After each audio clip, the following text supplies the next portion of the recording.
am the first victim. Please be nice to me.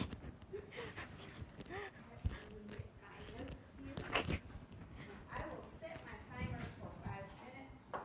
I hope I will remember to set my timer for each person for 5 minutes.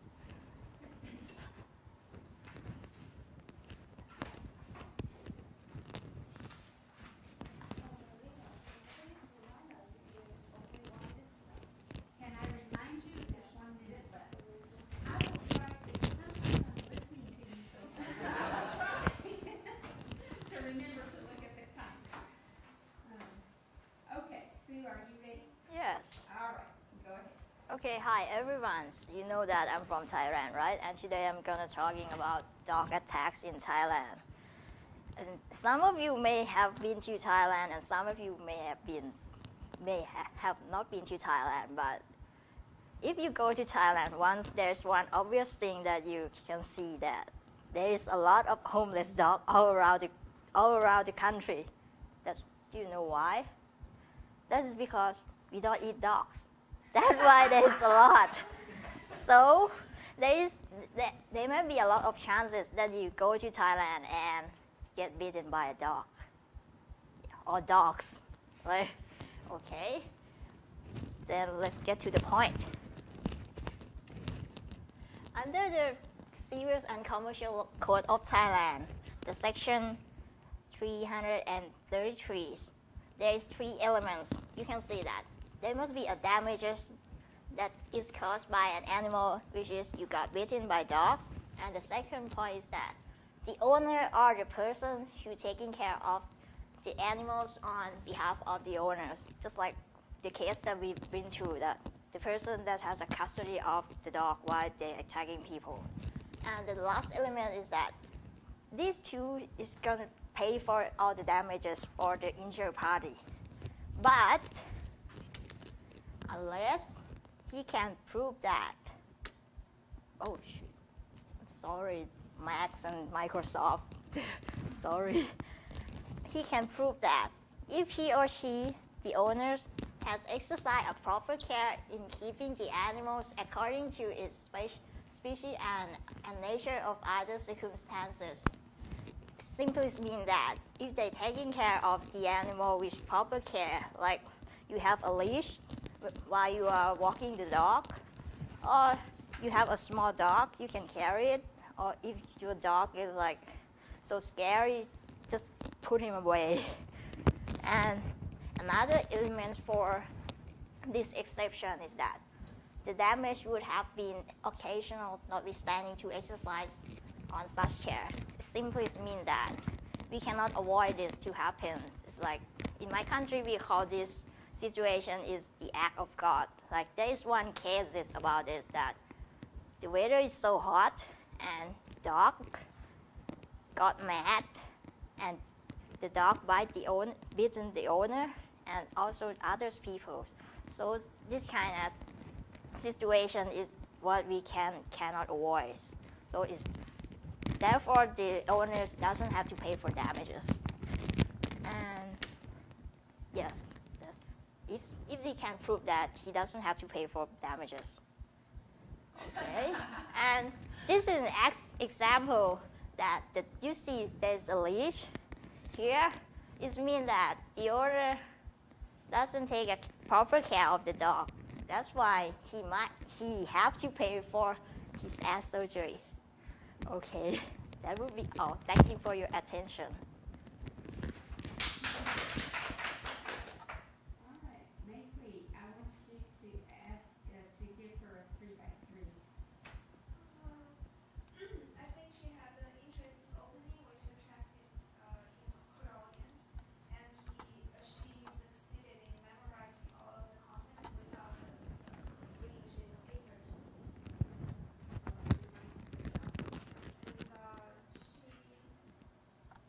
She conducted herself really naturally.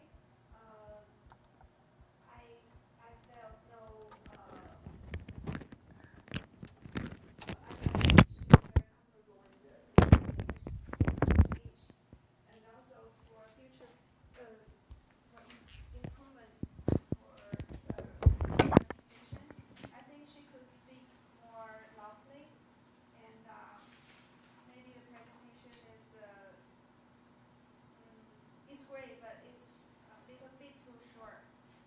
And I don't have okay. All right. Very good. Great.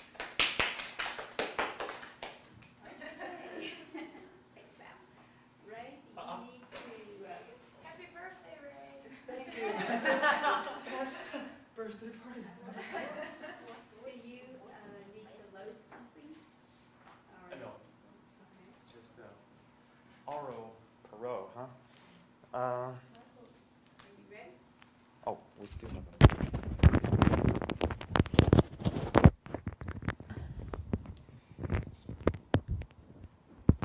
That'd be better. Okay. Well, let's get started. Okay. You know, I for this presentation, you know, I didn't go to sleep until 3 o'clock.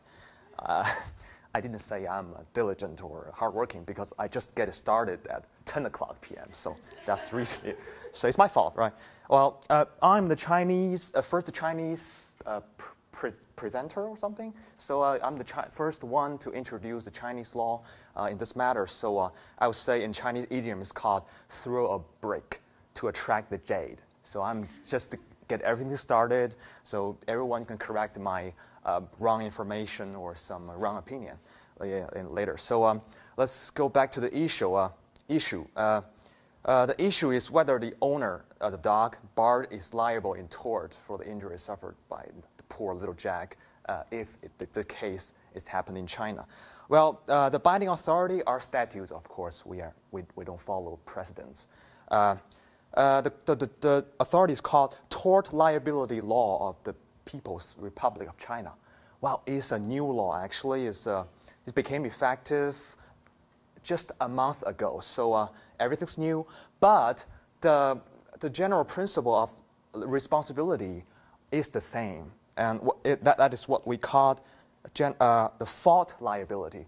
If this person is legally wrong, and for example, if Bart is wrong and is at fault now, and then he is liable and to the injury.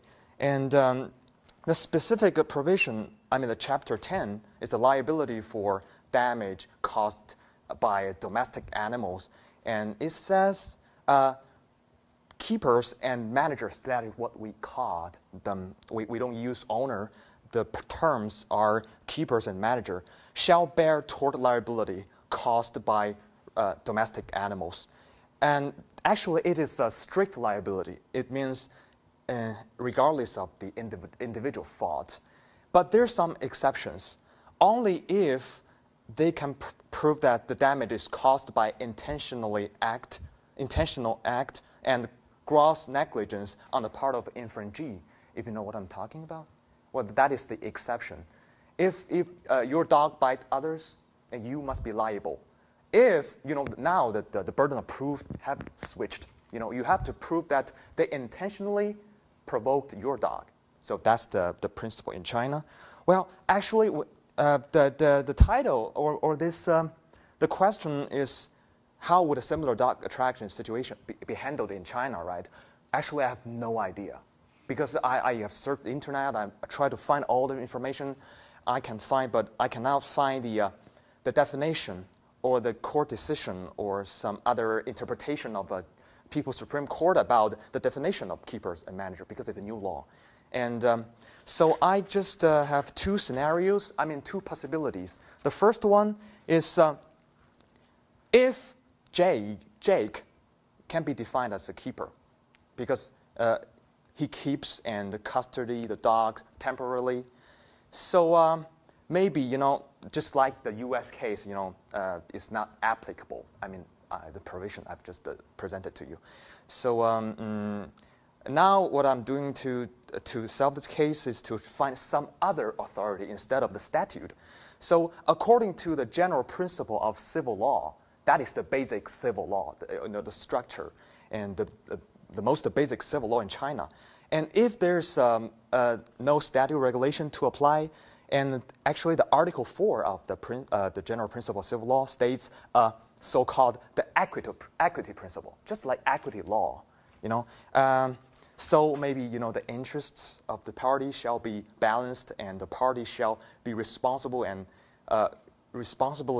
reasonably bear civil responsibility. So in this case, maybe Bart and Jade, maybe every one of them take half of the responsibility. I mean, respectively.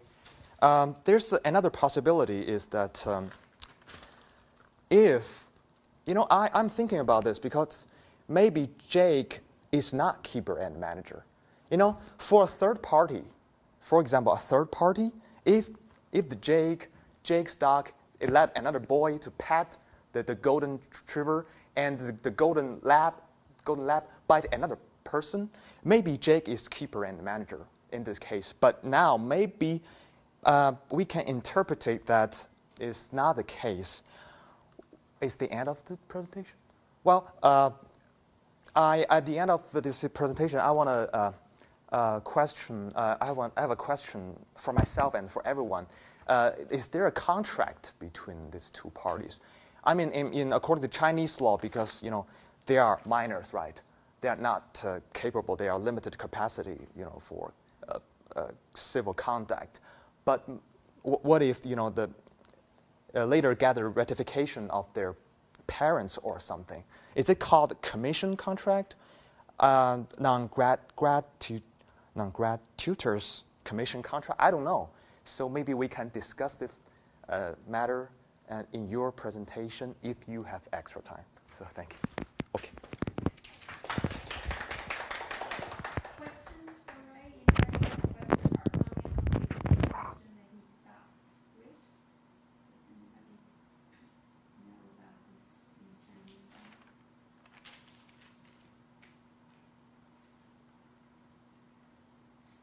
I have a question. Just to clarify something. In China, they believe that when an owner passes custody of the dog or an animal to another person, or lends the dog, or basically another person who is not the owner is taking care of the dog, is it, you guys see it as a contract between both, that both sign a contract? Well, maybe an implied contract. Maybe. Yeah. Even if it's a friend and you're just asking your friend to walk with the dog? Maybe that's what we call, this is kind of a conflict. You can invoke different law to bring different law case. You can bring a tort law case, or you can sue them for breach of contract. In China, we have to deal with this kind of conflict. So as an attorney for the plaintiff, you have to figure out which one is the most likely for your client to win. So yeah, maybe there's an implied contract. Actually, I just think about it, but I haven't figured out the result because they are two minors, 10 years old. So maybe there's not a contract, and because they are not what we call, they don't possess the capacity for this particular civil conduct. I have a question about your burden of proof. Burden of proof? Yes, who is the burden of proof on? The person who Well, gets bitten or the person who owns the dog? Of course, the person who bring the lawsuit, they have to prove something. That's for sure, even in this case. But when just like what I'm talking about, I was talking about the Article 78 of the in Chapter 10, liability for damage caused by domestic animals. There's a special burden of proof for the defendant. He, for example, in this case, Bart, he has to prove that Jake hadn't intentionally provoked the dog, or he had or some gross negligence or something. So only if he can prove that, there's no liability, or his liability may be diminished. So that's the case. I know I'm not that well prepared.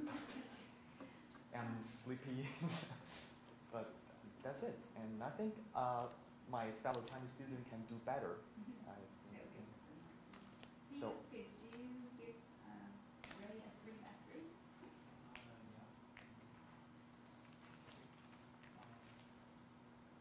impressive. As always, he has a good accent tone.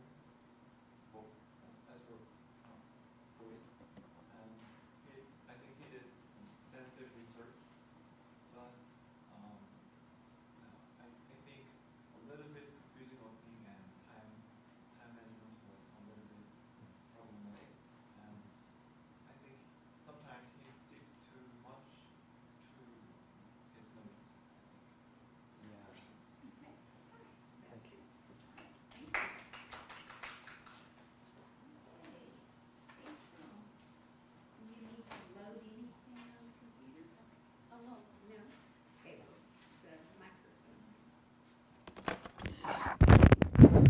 I don't think it works.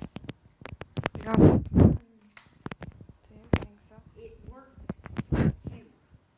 Oh, it's not for the audience. When I listen to the viewer, Okay. it's coming here really well, and it's connecting to the camera. Not for the audience. So you have to talk loud enough for them to hear. Okay. Good morning, everyone. Actually, I'm less prepared than Ray, but I'll do my best. Okay, today we are talking about how a similar dog attack situation be handled in China.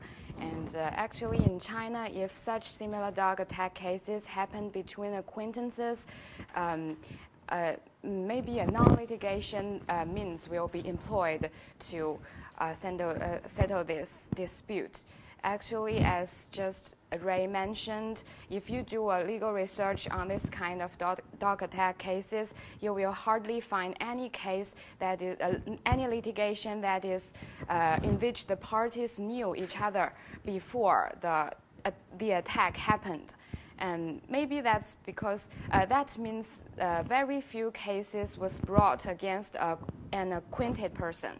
And maybe that's because most Chinese believe that a lawsuit will do harm to emotions and relationships between acquaintances. And since Chinese people value the reputation among acquaintances very much, they don't want to be considered as a contentious person by the person they knew who know them. And but however, even between strangers, litigation is still not a very common way to handling a dog attack. That's because litigation is so expensive and time-consuming, and even and very important. A very important factor is the victim's ability to obtain a lawyer. And this kind of ability is very difficult to. It's very rare among a victim in China, and most attack claims will not ever be brought to a court because. And because the potential recovery for a lawyer is too small, and there is usually no so-called deep pocket that the lawyer is looking for. So even in the U.S., the litigation is also very rare due to the same reason. So therefore, the most common way in China to settle this kind of dispute is through mediation, negotiation, and settlement. And if all of those means don't work, then it will go to court. So if this kind of case finally go to court, there must be a statute that can be applied, that is as provided in the tort law of the People's Republic of China, which has just recently came into force. If a domesticated animal causes harm to any person, its keeper or manager shall bear tort liability. But if it can be proved that the harm occurs through the intention or gross negligence of the victim, the liability of the keeper or manager may be reduced or excluded. So the central issue here is how to interpret the elements such as keeper and manager, or intention, or gross negligence. Since this is a new law which is just entered into force since July the 1st, there is not much cases decided pursuant to this article, and there is no such as authoritative interpretation by the highest court in China regarding this article. So if this kind of a dog attack like that in Doherty case or Adams case happened in China, chances are that the parties will settle before they head to the courts. And but if the victim really bring the lawsuit, I guess a minor who agreed to take care for the dog, for a neighbor or something, or someone else, is not very likely to be to be treated as a keeper or manager by the court. Since according to Chinese law, a minor under 18 is only with limited capacity for a civil conduct. And so my prediction is that if the court will find for the plaintiff in this kind of dog attack cases, and where a minor victim is included. So that's the end of my speech. Thank you for listening.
Hi everybody. Today we are going to talk about the cases injured by dog.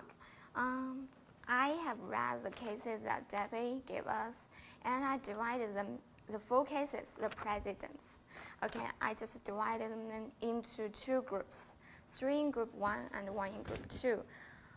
The 3 cases in group 1, they share the similarity that the judges deny their pleading based on the plaintiffs are defined as the controller of the dogs. But in the group 2, there is only 1 case, it's Kirkham versus Will. That is because the judge defined her action as a provocation to the dog. So I learned a very important lesson, that if I go to Chicago to visit my friend, and I saw a dog running on the street, then I have 3 important things that I have to think about. The first is that whether I might be defined as a controller of the dog, and second, whether my action could be deemed as an attack to the dog, and third, whether am I in the place that I may lawfully be. That's the 3 important things that I have to remember. And I don't know whether Maria, Linda, Peter, you have you have the plan to go to China to visit me someday later. I don't know whether, but if you have such plan, I recommend you to listen to me carefully. There is something important for you to remember. As Ree and April have already stated that recently we have got our tort law. Actually, it is released last year in December. And in Chapter 10, it is liability for harm caused by domestic animal. There are 6 terms under this chapter. I'll just give you some simple examples to demonstrate it. Okay.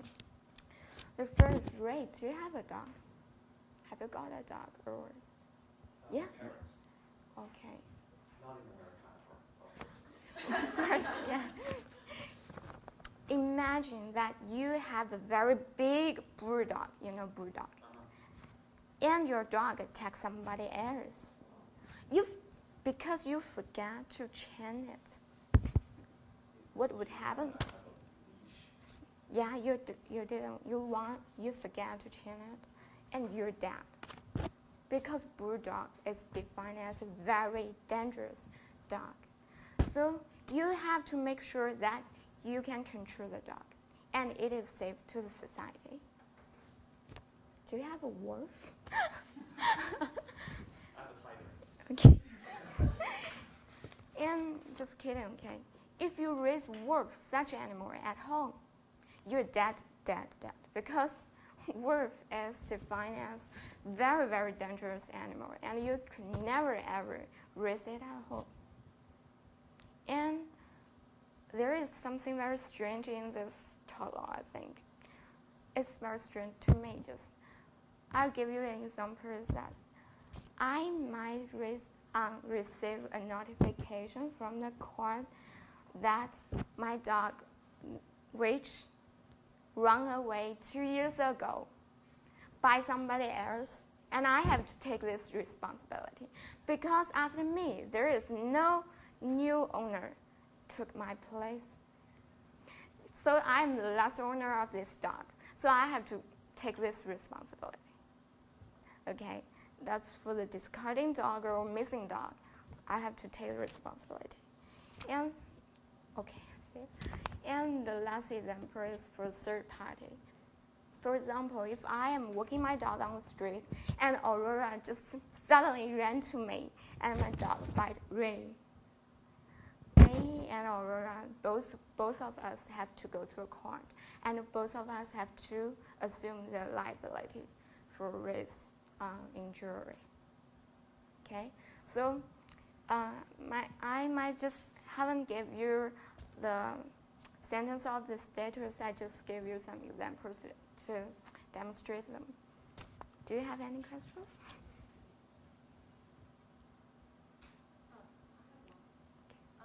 Would you think that if I was employed by you to walk the dog, then I intentionally provoke the dog, then dog bites Ray?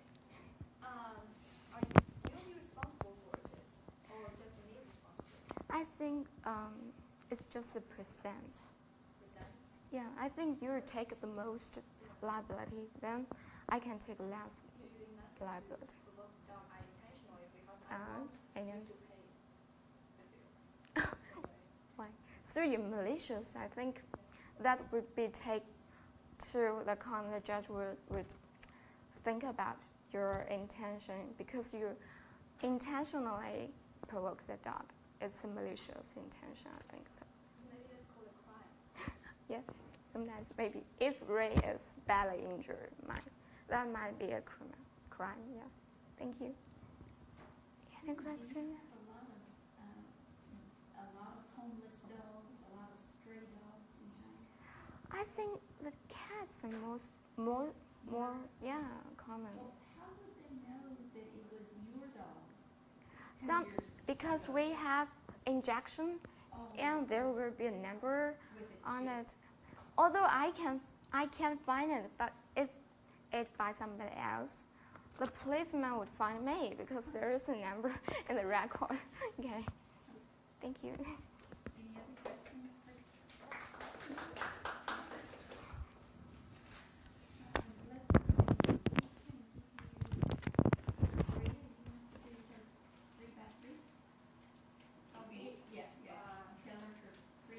I think you had a very good presentation. You presented examples. You tried to interact with the audience. You were looking straight at us.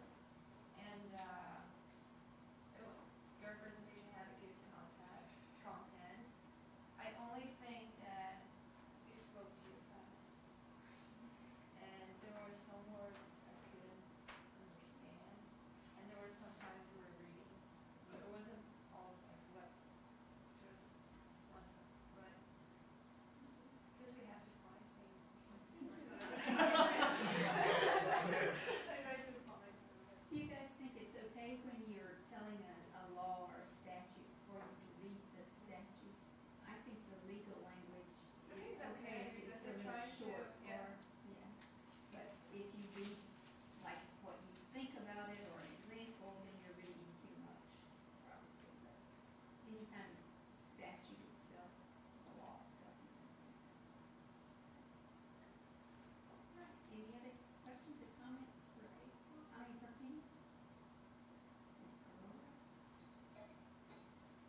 Hello everyone. I've been thinking about one thing these days. Why do we always hear about a lot of dog attack rather than cat attack?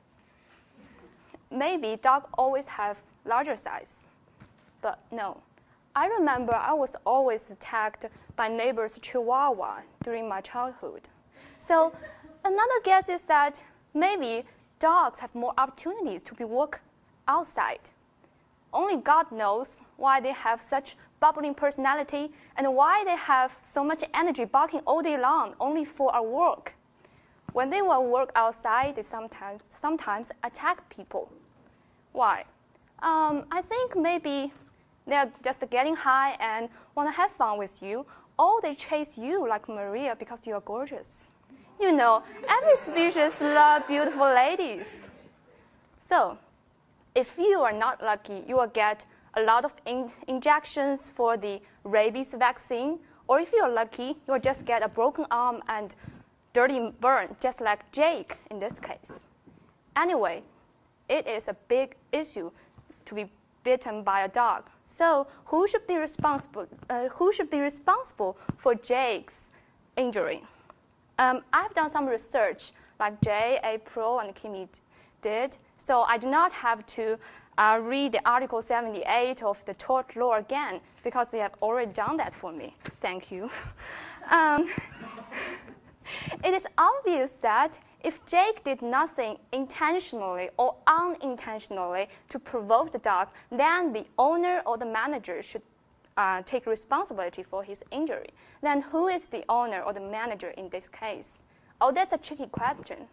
Yeah, in this case, I remember the case Debbie had given us in the class that a 10-year-old boy was injured by a dog who agreed to take care of the dog of his neighbor for 5 days. The court held that the 10-year-old boy is the owner of the dog and he should take responsibility for all the injury. That's not optimistic for our case. But I don't believe in China any courts will hold that Jake would be the owner of the dog. Look at this way. Bart asked Jake to watch a dog just while he is going outside to get some baseball stuff. Let's imagine another situation. If Bart ran into Jake in front of the street, ran into Jake in a street in front of his house, and then he said to Jake, "Hey Jake, watch the dog for me, and I'll go inside to get you some candies." Then Bart walked away and Jake was attacked by a dog. I think these two situations are similar. So I believe no one would call Jake an owner or the manager of the dog while he is just alone with the dog for a couple of minutes. So I believe in this case, the owner or the manager of the dog is still Bart. Then shall Bart assume the full tort liability in this case? In my opinion, definitely not. Because I believe both the parties have negligence, but not a gross negligence. Bart thought that he will come back soon, and dog would be friendly to Jake because she used to be, and Jake would do nothing wrong to provoke the dog. And Jake believed that just grabbing the collar and in order to put her back on the leash would not provoke the dog. For the common sense, that's right. Yeah, but unfortunately, the dog attacked Jake. So if I were a judge in China, I would affirm that both parties should be partially responsible for this injury.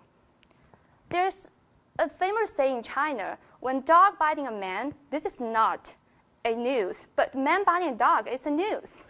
Thank goodness we human beings and dogs are not that, have not been that cruel to each other.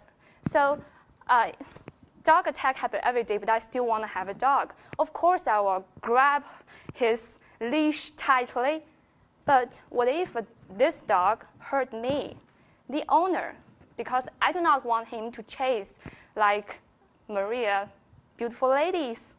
So, but don't worry, I will just get some get some injections of vaccine and send him to my enemy as a birthday gift. Thank you for listening.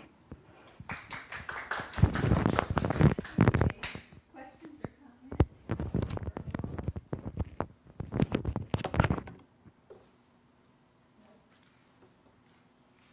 And Ray, will you give her a free beverage? Oh God. I listed all the did well and could work on future as strengths and weaknesses, but all the strengths. So first one is brilliant opening. Everyone agree on? Yes. And second is very fluent and clear delivery of the presentation. And third one is solid content and very strong argument of our Jake case. So more than well done, almost perfect. So, but I really can't find any weakness of her presentation. So that's my comment. Remember that the negatives are really what will help the person to do better next time. So if you're doing them a favor, if you can pick out any little thing that will help them to make their presentation better next time, even if it's a good presentation like this one was. So can anyone give her at least one negative? You got It's also a recommendation to myself. Okay, all right. Maybe at the very beginning, you should have a menu or kind of. Today I'm gonna talk about Preview. Yeah. Preview. yeah, like 3 topics or 3 parts or something, and then elaborate one by one. Yes, that means I cannot have a thesis statement. Okay, yes, this thesis statement is good for a presentation as well.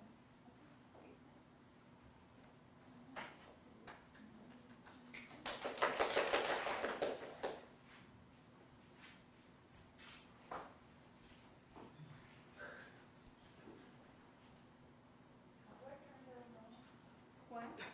You want to load your PowerPoint down below? You open the doors. Oh, your email, okay. Just use Internet Explorer.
Are you trying to download it?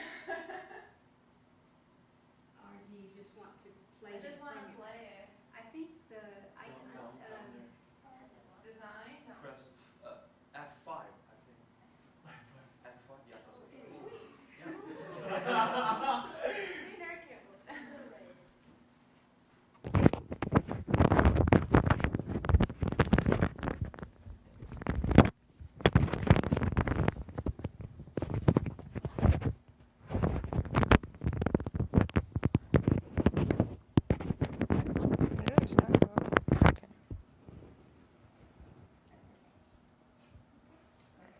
Hi everyone, today we're going to talk about civil liability in our countries, and I'm supposed to explain to you all how it happens in Brazil.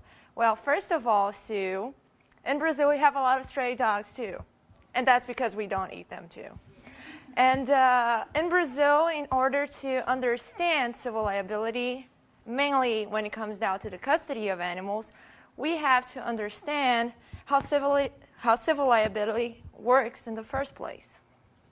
Well, civil liability in Brazil can be found in Article 927 of the Civil Statute. In that article, they lay down 4 elements that need to be present in order to consider a case tried by civil liability, or consider a case, consider that this case could be eligible for civil liability. You need to have a conduct. This conduct needs to cause damage or injury. You have to make an assessment of fault in some cases, and the victim needs to prove that there is a relation between conduct and damage. We also have 3 kinds of civil liabilities. We have strict liability, which turns the assessment of fault irrelevant. You don't need to know if there was fault. We have presumption of guilt, which can be jure et jure or juris tantum. In the Brazilian case, it's juris tantum. The difference lies in juris tantum gives you the chance to prove that it wasn't your fault. So presumption of guilt means that it is your fault unless you prove otherwise. In the case of intentional torts, you have an assessment of fault. So you're going to discuss in courts if it was the victim's fault, if it was your fault, if you could have done something else, how to work this out and how to make it different, if you could have made it different. As far as custody of animals, we have a clear case of presumption of guilt. It is found in Article 936, which states that it is the owners or the person who has custody of the animal, both will be considered guilty if they're not able to prove that the victim contributed to the fact or that it was beyond his control. Now, proving that it was beyond his control is rather difficult because natural events don't count. So one example of proving that it was beyond your control could be that a police officer broke into your house, left the gate open, and your dog ran away. Because Brazilians assume actually that you can take every single measure to keep your dog from attacking someone, but if your dog attacks, it's your fault. You should have taken care better. So in this case, we have conduct, we have damage, and we have the relation between conduct and damage. Also, if you make a comparison with Jake's case and how the entire thing happened, unlike China, we don't consider it to be a contract. We don't see it that legally, everything that happened. We don't actually take into account if it was a minor or if he assumed the risk, or we actually don't look that deep. We just look that there was a conduct, there is a relation between conduct and the end result, and there is an injury or damage. But we considered that once the owner asked someone to take care of the dog, to walk with the dog, that is not the owner's responsibility anymore because he had no control over the dog. He could not have prevented something from happening. However, that's how the courts understand the issue in Brazil. Some scholars believe that it should be the responsibility of both, that the owner should be responsible for electing badly, and that the person taking care of the dog should be responsible for failing to take care of the dog. Thank you for listening.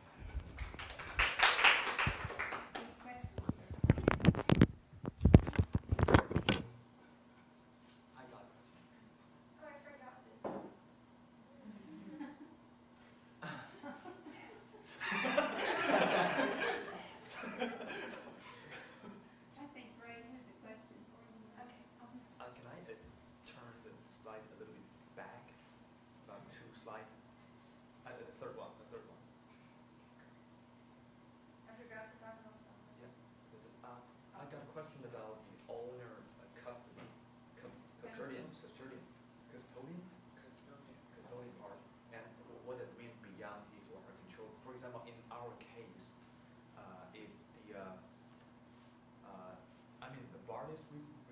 or not? Because now he is the owner, but Beyond his control. Jake is also the owner, so maybe he's beyond the control of.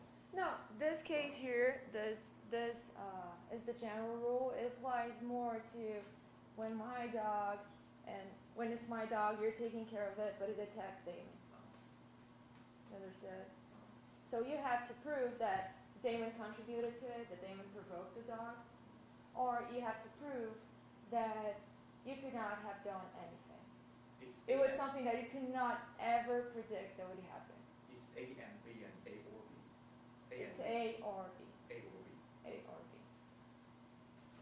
And that's why it's presumption of guilt, because you still allow the defendant to prove that he could not have avoided the situation or something like that, or that the victim contributed to it.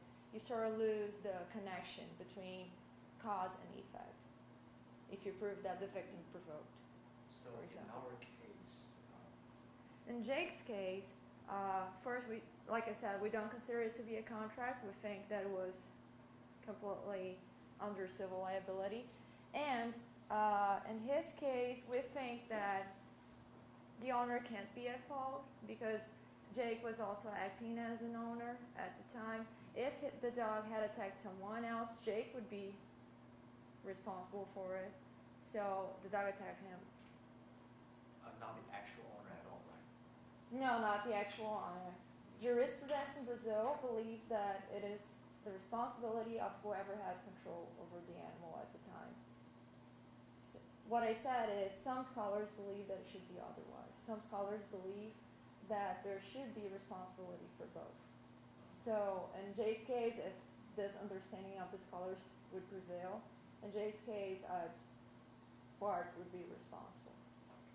He would be responsible for electing Beverly, for saying that Jay could take care of the animal. Thank you. Any other questions for Lily? Timmy, can you give her 3 by 3? At first, I realized that you really chose a very cute picture. Send it to me. First, I think you made a very nice performance.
in the drawer.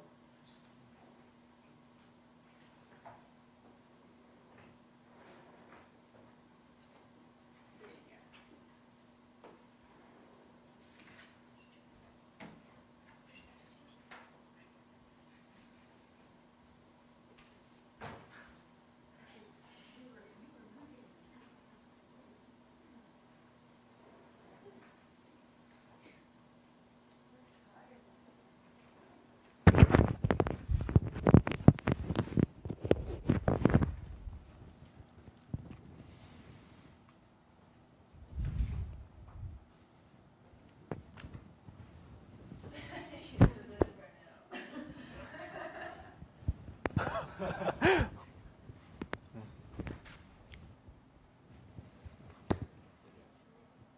Yeah, I'm ready.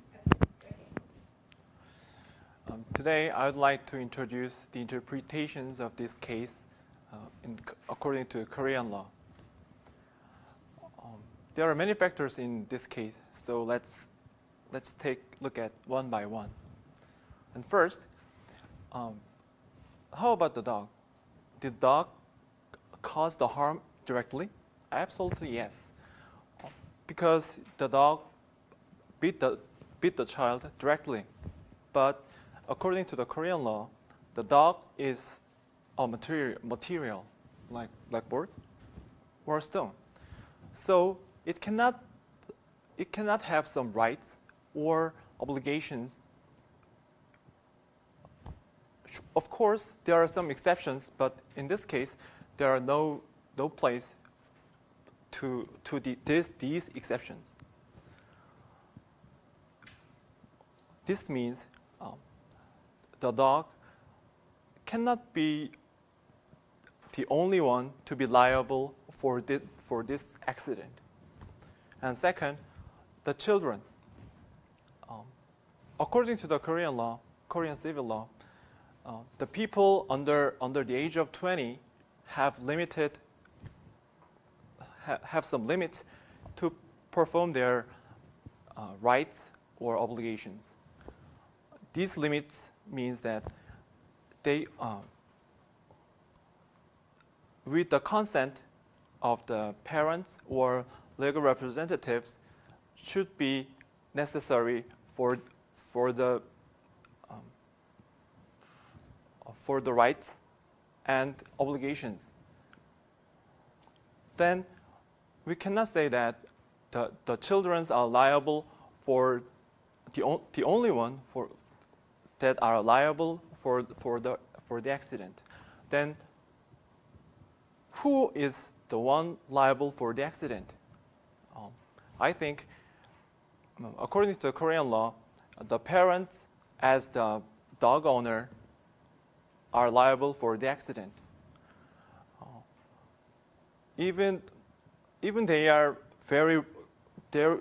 they went well and hang around a few times, but the parent as the dog owner didn't care about their children and the dog. So in this sense, he did not make his obligation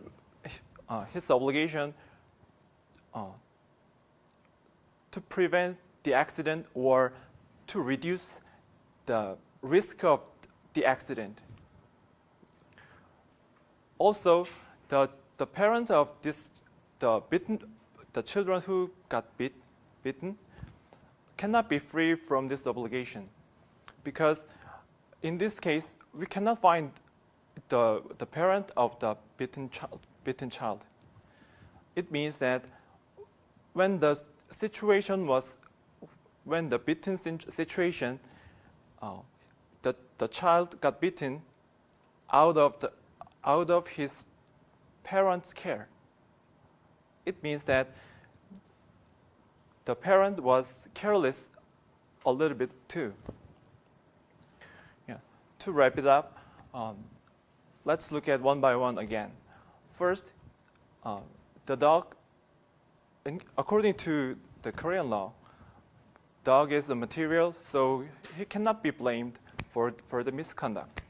Second, the children cannot be liable because they are under the age of the adults, the age of 20. so they cannot be liable for the misconduct. And last but not least, the parent as a dog owner is liable for the accident because he did not reduce the risk, or he didn't prevent the accident by himself or herself. This is my presentation. Thank you for your careful listening. Do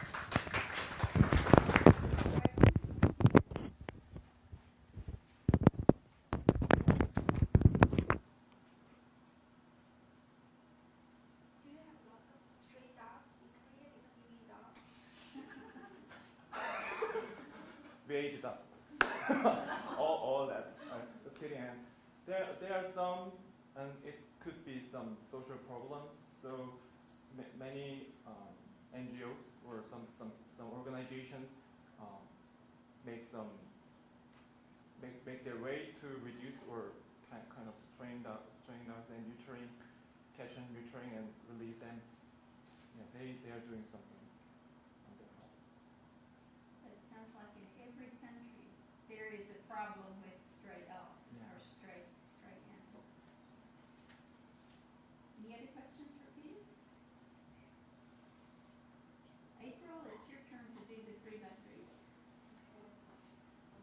Peter, I think your opening is good because you start with some rhetoric questions and you didn't expect the answers, you answer yourself. And that's a strategy. Yeah. And the second good point is that your analysis is follow a very logic line. And your analysis the case one by one compared to comply with the law of your own country. And it's very clear and easy to follow. But I think the thing you need to prove is the pronunciation of some of your words, like the ability or something like that. Sometimes it's just hard to listen. That's all.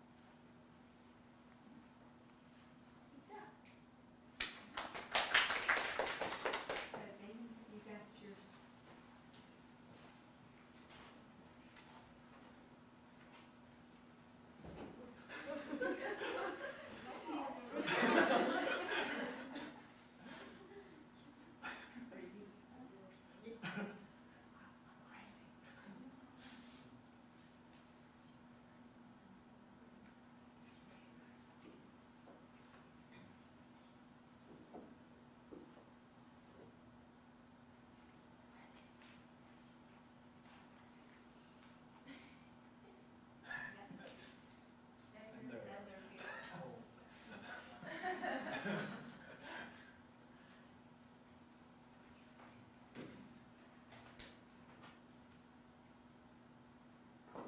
You know, you guys, when you have to make a presentation someplace, getting your PowerPoint or whatever electronic things you need to have, getting them organized beforehand, and if it's a really important presentation, go try them out beforehand because we have a lot of time today, but sometimes you don't have enough time to do all of this, get everything ready. So it's really important to have a plan B in case it doesn't work. What will you do?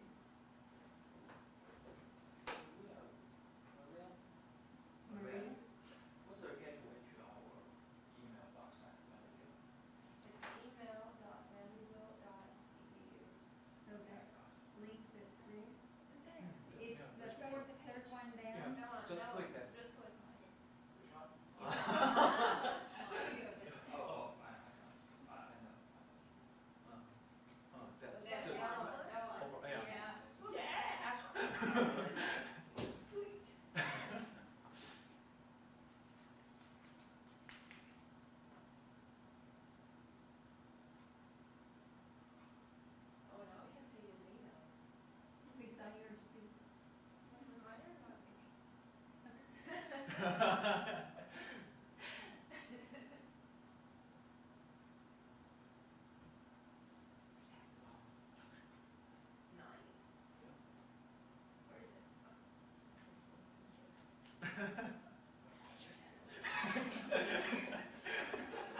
just scroll it from the Google.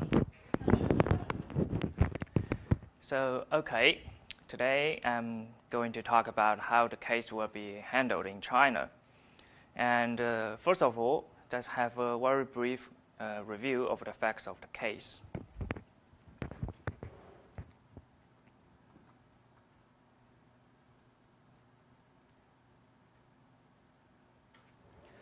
So the person injured is named Jack, and he is a minor according to the transcripts. And the dog's name is Lady. The dog belongs to Bart. And what basically happens is that Jade was injured by Lady during when he looks after Lady for Bart. So what I'm going to talk about today is first whether this case will go to court in China, and second, if it does, then what is the law in China?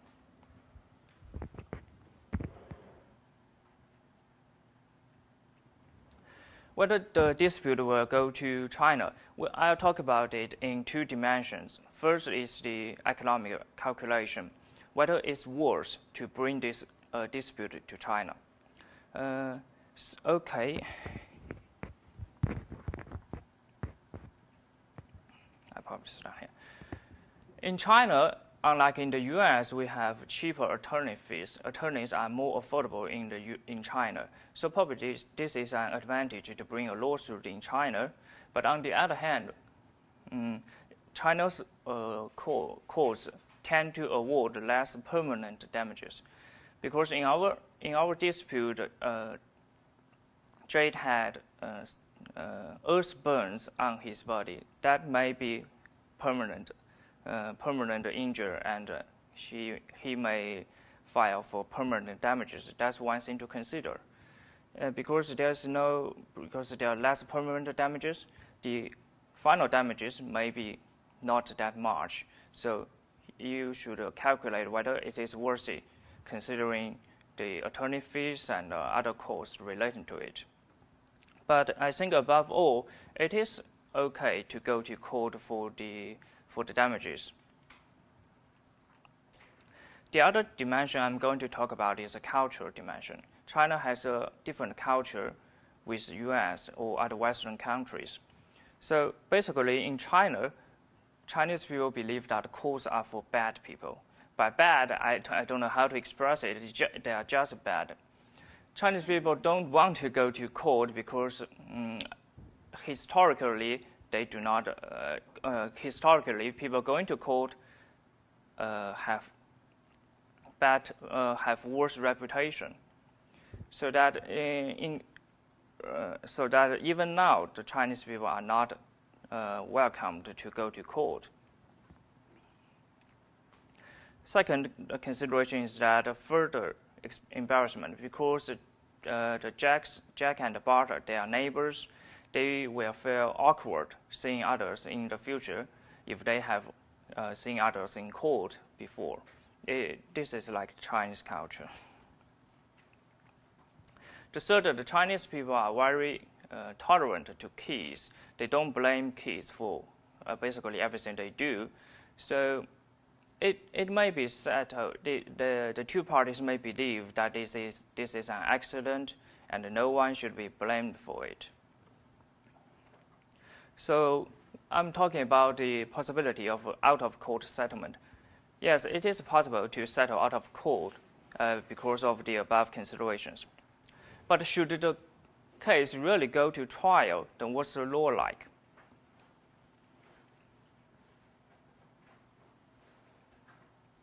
First, Bart can be sued. He is liable under tort, and in the specific instance, there's no negligence required.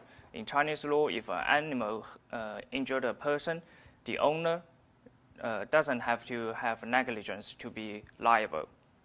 So basically, Jack or his parents go to the courthouse and prove prima facie that Jack was hurt by the animal, and the animal belongs to Bart, and then Bart will be liable.